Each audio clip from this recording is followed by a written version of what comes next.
Chapter 24 Uther. The great dragon seemed to loom over the friendship of Elund and Merlin after their venture to the lake. Anaran went back to his books and Elund minded Morgana, accompanying her as she took long walks around the citadel to clear her mind and rested in her quarters as Kilgara spoke words, phrases down beneath the castle, and more than once Elund had gone searching for him. Merfine, the kitchen boy, had attacked her once. As she headed towards the kitchen cellars, she demanded to see Rodri, and Elfmere intervened, going to fetch the kitchen cook, who saw the boy on his back, Elund's sword to his throat. "Tell him to leave me alone," Elund demanded, as Rodri tried to protest at his treatment. His actions were broken bar inappropriate. She continued, recalling the boy reaching for her body in the dark. "He won't do it again," Bodri told Elund. "No," Elund told Merfine, as the boy tried to raise his hands. "Because if he ever touches me again, I'll kill him." "No knights come down here," Rodri continued. "But guards do. I am the Lady Morgana's, and I came to investigate a disturbance." Elund was mostly telling the truth. She had calculated that under Morgana's rooms must be the center of the castle, beyond which the dragon dwelt. And whether Merlin would show her or not, she would find this dragon, and, perhaps, set him free. So she left the kitchen and returned to Morgana to rest. That was what Morgana needed to foe, and get out in the fresh air. It was Gaius's instructions, Elund told Gwen as Morgana's maid drew yet another herbal bath, thankfully using the herbs she had picked when Arthur apprehended their party, and her mind told her how happy she was to be out of the fray for a while, as the knights went hither and thither fulfilling Arthur's decrees. They looked tired, overworked and, Elund considered, doing tasks which were likely to come to naught. The Black Knight had gone, and an armed guard around Arthur's bed would not stop a wraith if he chose to find the prince again. Or another wraith, for the first had been detonated to atoms. "I'll go to meet her in the courtyard," Elund said, "and we can go to the meadow together." But, she had got halfway down the steps when she met a disgruntled Arthur coming back up. He stormed up the stairs, coming to a halt beside her, his face thunderous. "You have been summoned to my father," Arthur imparted. He made to push past her, but Elund stood in his way. "Do you know what he wants me for?" Elund asked. Arthur gave her a bitter look, then stared down the steps up which he had come. "You'd better go now," he told her, without answering the question, then took her arm and marched her down the stairs and along the passageway to the great hall. "Go," Arthur gestured, shaking Elund free from his arm, angrily. "And I hope you find what he says to your liking." 88,888,888. However, Elund did not make it to the king's hall then, for, below, in the courtyard, a mighty clamoring was taking place, hands fighting, the lower town erupting into a melee of screams and cries. Gwen's father, Tom the blacksmith, had been approached by Tauren. The alchemist needed Tom's forge to create the gold required to overthrow the tyrant, but the dream of gold quickly turned to the reality of cold steel. Sir Hector was organizing the strategic raid on the smithy. Tauren escaped through the shadows, but Tom was caught. "It will be done tonight," Merlin was told by Sir Hector, as Elphice was sent to give the news to Gwen. "He's not a bad man," Merlin pleaded. But Hector shook his head. "Not much I can do," Hector told Merlin. "It's up to the king, not me." And so, as Merlin went back into the castle to seek out Elund, he considered how a man, despite the lack of malice in his heart, had been sentenced to death for assisting sorcery. "Morgana's gone to Uther," Elund told Merlin, as he got to the royal chamber. "And you a broken bar?" Elund looked up and down the passageway, then pulled Merlin in, closing the door behind him. "Merlin, you are my best friend here," she told him, "so I will tell you." She took his hands in hers. "I cannot, I will not do whatever Arthur insists." Elund nodded. "A raid on Mercia, on Rati. I left good people there, she broke off, hearing herself. Had she not done the same in Camelot? On villages like her own that she had grown up in? On the village that was her own? A broken bar? "I'll get out before the day is over," finished, weakly. To her surprise, Merlin kissed Elund's forehead. "Then let me help you," He looked around Morgana's chambers for her things, but Elund reached for his arm. Not tonight, with the trouble with Gwen's father. And there was a scream, one of shock, followed by a haunting cry of a person whose soul was in agony. It came louder as Merlin opened the door and the person in distress came hurtling down the passageway, shortly followed by Gwen.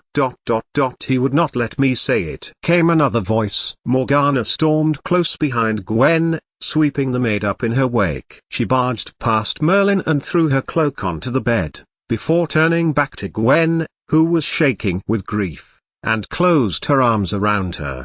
I tried a broken bar, I tried. Morgana screamed, her words echoing around her in her chamber. When she had recovered her temper, she stood back and recounted to them all how she tried to save the father of her closest friend, attempted to help him escape, but her efforts had been in vain. Tom had been executed, a commoner's life snuffed out to satisfy Arthur's rigid, heartless law.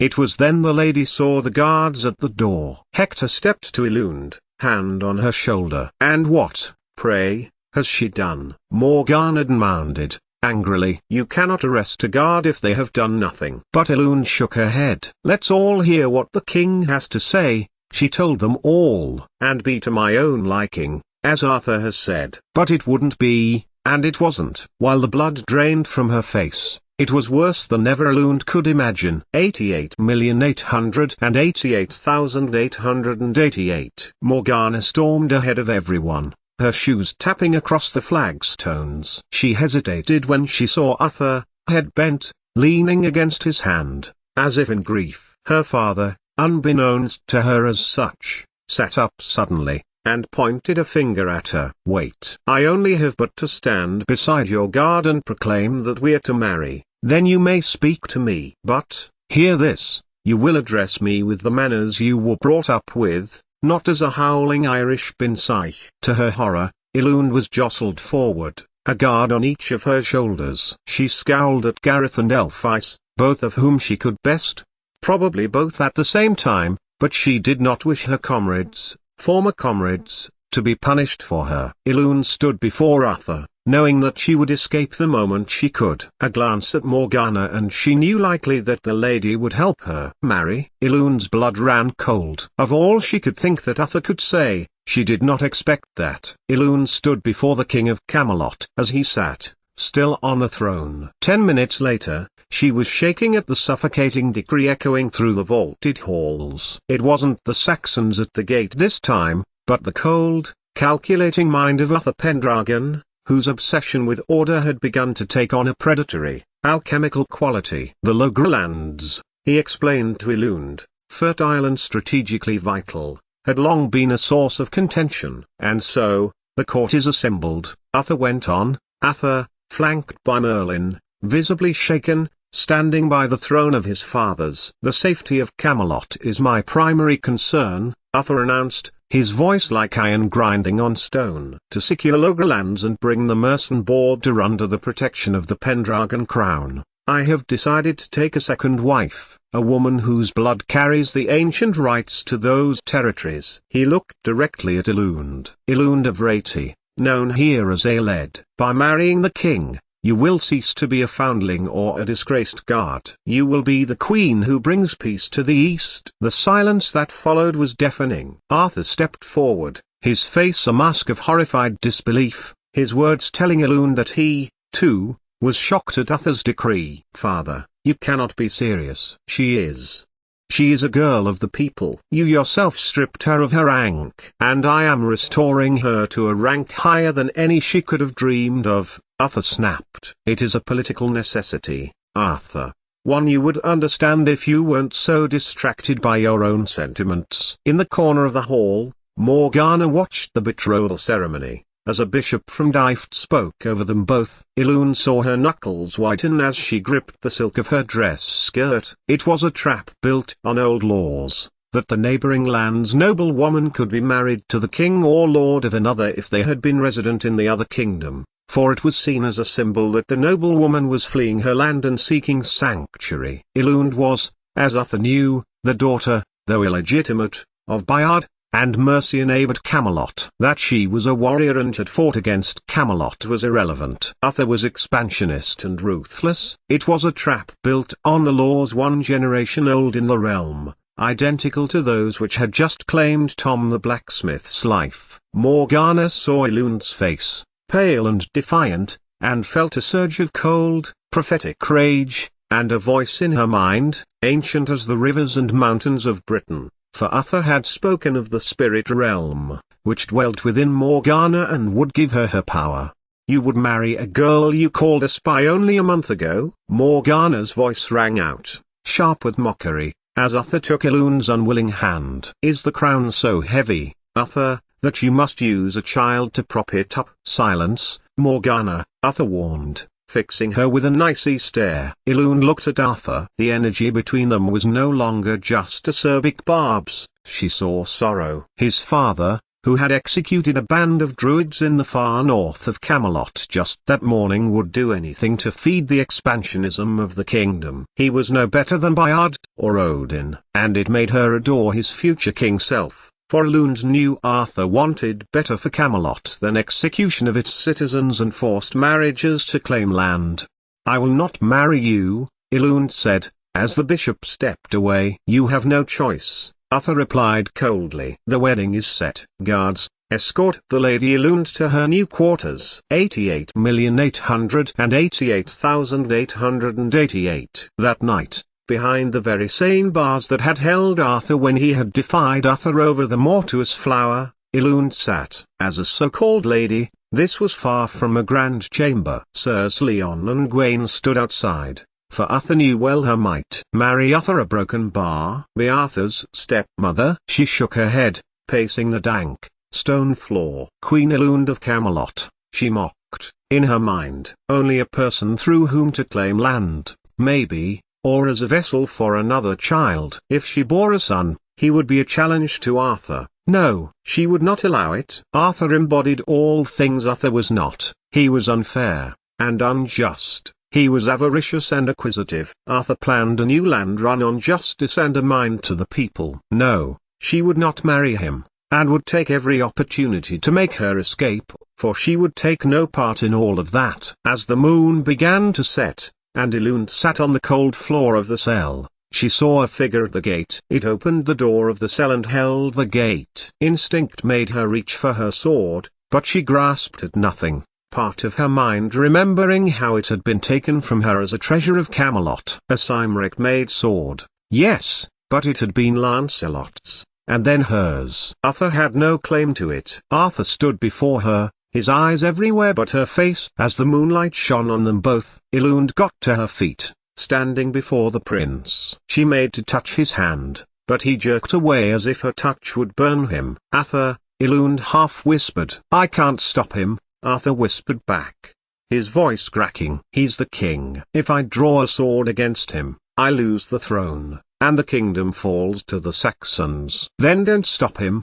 Eluned replied. I will escape from here. Be the king he wants you to be. Go to someone safe. Gwen. She's safe. She's mourning her father, Arthur. She needs someone. No. Arthur shot back.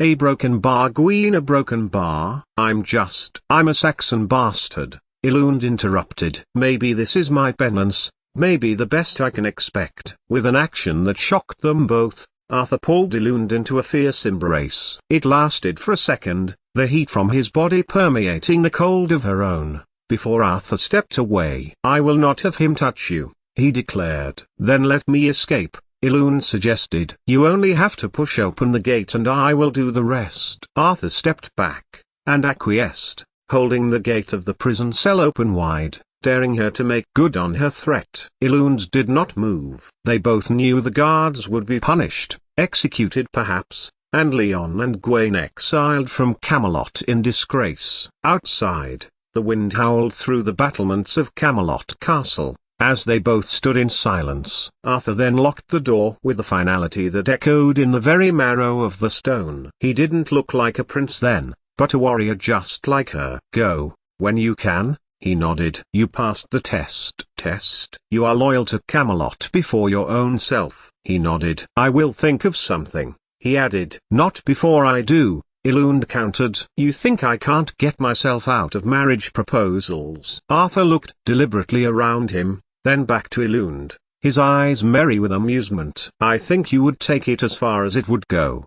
Be a maid in all your finery, stand beside my father, and then pull the final act. Elund smiled in the darkness. Part of her would. The wild Saxon side would be more than capable of pulling that one off. Your father has been planning this from the start, Elund told him. But I won't let him touch me. And Morgana is more furious than anyone. Listen, acquiesce to your father. There will be an opportunity. A mouse wins in silence where a lion roars. She watched Arthur leave, then stepped back into the shadows. Had she been a man, maybe she could have been standing beside him as a knight, Sir Aeled of Gwalod. Elund would not marry Arthur. She just had to work out a plan. 88,888,888. And Arthur did as Elund suggested, seeking out the purity and safety of Gwen's presence, watching Morgana's maid in her grief and how she coped most graciously, and training with focus and clarity,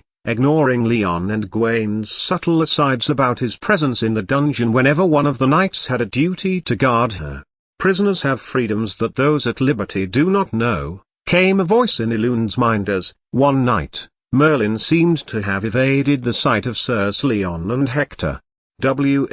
She began, because it was not Merlin who spoke. I am Kilgara, the voice told her, and you are known to me through your friend a broken bar Matthew. You call him a broken bar. You are brave of heart and strong and mighty. And the druids wish you to flee to Iceman, to them. How? She broke off, looking at Merlin. You have some very powerful friends. The voice continued. You can hear me because the warlock has evaded the guards and is here to speak to you. He is a good, loyal friend, Merlin. You are looking well, Elund, he whispered, stepping close and taking her hands. By her ear he bent his head and whispered, Arthur has brought the wedding forward to after the Easter feast. Morgana has a plan, and she is carrying it out. Is Arthur well? Elund asked in return, putting her mouth close to Merlin's ear in return. Merlin stepped back and smiled at her, though it seemed to be a of those smiles that acted as whitewash. He is, yes, Merlin replied. He and Gwen are spending a lot of time in one another's company thanks to you. Thanks to, free me, and we can all be gone from Camelot, came the voice in her head. Merlin? Elund asked, looking for a flicker of recognition in his face. That was the voice of the great dragon speaking. Yes, I wish him well. Odin, I am sure, will be happy to have me back. She shook her head. If only I had been Bayard's son, not daughter. Then Arthur would want you dead, rather than to marry you. I'd rather be dead, Elund said. Takimga stepped back. There is a plan. Arthur is being as Arthurish as he always is. Loyal to his father. He has his duty, Elund added, to be a complete prat. Merlin finished. They both laughed for a moment, two friends sharing a common bond. And, when Merlin disappeared out of Elund's cell, she willed words into her mind to speak to Kilgara. If you can hear me, tell me so, she began. I can, the dragon replied. I swear, if I get out of here, if Morgana's plan works, then I will release you. There was silence, for a time. When Elund wondered whether he had heard her, the dragon's voice came once more. Truly? Yes, Elund agreed. The dragon sighed. To feel the wind and sun and rain on my scales once more, Kilgara confessed, memory lighting his dark prison. I will come with you, Elund added. Why? She would never know. But, at that moment, to be free in the mountains of Cymru with the dragon, both in exile, both at peace, sounded as perfect as she could imagine. Yes, Kilgara sighed. I would like that a broken bar very much indeed. 88,888,888. Morgana was not bound by Arthur's duty. Appalled by Arthur's callousness regarding Tom and his predatory claim on Elund, she sought out Tauren. In the shadows of the castle, she told the alchemist she would help him in his plot, and handed him vials, before agreeing to collect them from him in exchange for the mage stone. You're going to kill Arthur, aren't you? Merlin asked, suddenly. His words were a shock in the night and Morgana gasped, gripping something in her hands more tightly. Merlin. Then she narrowed her eyes. How long have you been spying on me? Merlin stopped still, and faced the future great queen of the magic realm. Not spying, he protested, guarding. Since your guard has been imprisoned. Well, Morgana continued, stepping past Merlin. I hope to rectify that. Come out with me tomorrow night, and you will see. And the next night came. Stupid, foolish. Those were the barbs Arthur had thrown at Merlin for mixing up the laundry, and not getting the right armor harnesses for his jousts with the knights. Arthur would be on foot rather than on horseback, which was different armor, thus different harnesses. Well, go back and get them, then. Arthur bit back, irritably. But it was not just Arthur who was irritable. Merlin had not slept the previous night and had been woken and followed Morgana. Then all day his mind had been plagued with voices whose origins he could not place, troubling his thoughts and making him lose concentration. So he lay down, just before supper time in his bed in Arthur's chambers, and did not awake until the early hours of the morning, just before dawn. Arthur was asleep now, and Merlin wondered why the prince had let him sleep. Then he realized that the whole castle was asleep, not just asleep, but beyond wakening, as if in a dream. Morgana has given me till now to escape, came a voice. I am beyond the dungeons, came a reply. Arthur has my key, take it, and we will fly together. Elund and Kilgara. And, somehow, Morgana was involved. A figure crossed the courtyard, past the sleeping guards, hooded, and holding something in their hands. I trusted him, was Morgana's mournful reply, as she crumpled onto the cobblestones. And now the whole castle is gone into an unwakeable sleep. And Elund and Arthur a broken bar. She turned to Merlin, and her anguish turned to a sudden light humor. Dead, she proclaimed, happily. And the girl is gone. I freed her, and she is running while the defenses are down. Dead? Merlin repeated. Who is dead? Arthur, of course. 88,888,888. The whole palace was in uproar. Come cockcrow. Servants only lightly drugged were waking up to find that their masters were not waking, and that the lords similarly could not be woken. In her chamber, Gwen was relieved to see the Lady Morgana was not only awake, but pacing by the window. When she saw Gwen, she crossed the floor and embraced her. My dear child, Morgana exclaimed. I am glad to see my lady well, Gwen began, but she broke off when a hammering came at the door. Then Merlin burst through, not waiting for his knock to be answered. You're both awake? He asked, looking between them. And the three of them combed the castle, finding those people who were beginning to wake up. By sunset, most of the palace was awake. Except for Arthur. Is he dead? Asked Arthur, as he knelt beside his father. I believe not, Gaius told him. His pulse is weak, but it is there. I will bring him a tonic which may help. Arthur found Elund on the battlements as the sun set over a fractured Camelot. He's ill, Arthur said, his voice hollow. The marriage is off. For now, Elund repeated. She looked at him, the prince who had almost confessed vague sentiment to her, and who had already begun to move toward Gwen. There was affection there, but it was colder now, a winter frost over a summer garden in a month that had not yet seen out the Lenten fast. Go to her, Arthur, she said, her voice regaining its sharp edge. The king is down. The knights need a leader. And Gwen needs a man who isn't haunted by a Saxon ghost or the shadow of her father's executioner. Go to Morgana. Resume your duties, and my father may well forget he forced you to marriage. I certainly will not remind him. She walked past him, and down the steps, but was instantly startled by the loud scream-like roar of a beast on the other side of the battlement wall.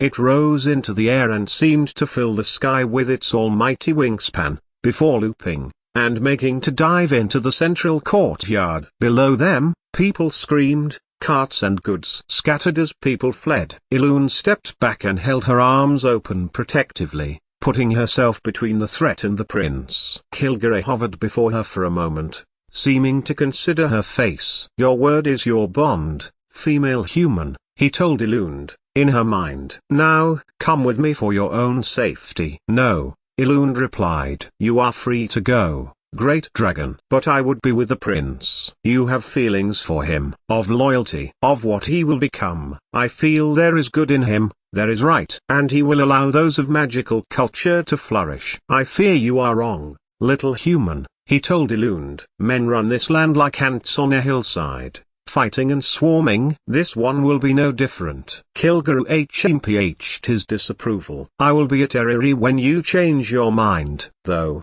I will not terrorize this land as Hwenitha does the lands of Wessex and Mercia. Hwenitha a broken bar, the wyvern you once had the misfortune to meet. My mortal enemy. Kilgore flapped his wings. I am as grateful to you as ever one could be, friend of the Dragon Lord. And with that, Elund watched as the great dragon rose into the sky, beating his wings once, and then twice, and flew in the direction of the Sea of the Cruithn. Elund turned, and was surprised to find Arthur watching her. I thought that dragon was about to attack you, he told Elund. I thought he was going to kill you, though I have no sword now. She watched as Arthur's face changed into a strange expression. Then he handed her sword back. I will be with Morgana, she confirmed to Arthur, rescabbarding the blade. And I my father. Believe me, Aeled, Arthur added, catching her arm. I will do everything in my power to prevent him remembering you at all. Go,